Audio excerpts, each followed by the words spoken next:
Our Bible story for our little ones from the Jesus Storybook Bible is called Running Away. It's this famous story of the Prodigal Son, is how we usually hear it called. But sometimes it's also called the Forgiving Father. It's this very famous story that Jesus told about two sons, one of whom decides he just wants to be off on his own. He wants the inheritance he's going to get when his dad dies, and so he just asks for it outright while his dad is still alive. Massively offensive, right? And his dad gives it to him. He doesn't lecture him on, this isn't the right time, this isn't the way to ask, this isn't what it's for. He's like, okay, here you go. And the kid goes off and he wastes all the money. Spends it on all sorts of stuff. He ends up poor and feeding pigs and realizes I should just go back and ask my dad to take me back as his servant, not as his son. Right? And that might be a fair assumption because this guy was mean to his dad. Right? But in the climax of the story, the point of the whole story, the reason Jesus is telling it, we see that the dad every day has been going out and looking for his son to come back. And then we find out later on, it's not because he's waiting for him to come back so he can tell him, see, I told you so, that this isn't really what you should have done with that money. No, he's waiting for his son to come back for the sole purpose of welcoming him home.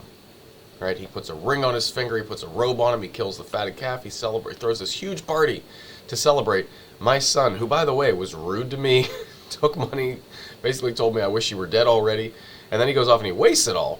Right? This kid comes back and his dad is celebrating and he's not mad. Right? And he was in fact longing and waiting for this moment.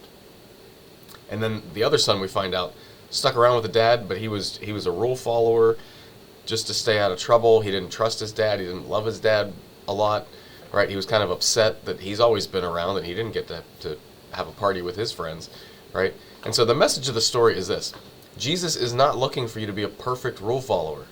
He wants you to try to follow the rules, right, as best we can.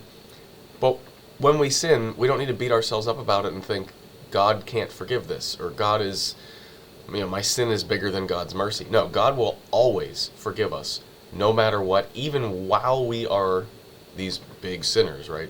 While we're in rebellion, while we're off squandering this money like the son did in the story, God, our Heavenly Father, is actively loving us in that moment. That's the awesome message of the story. There is literally nothing you can do to make God stop loving you. You can't make him do it. He won't.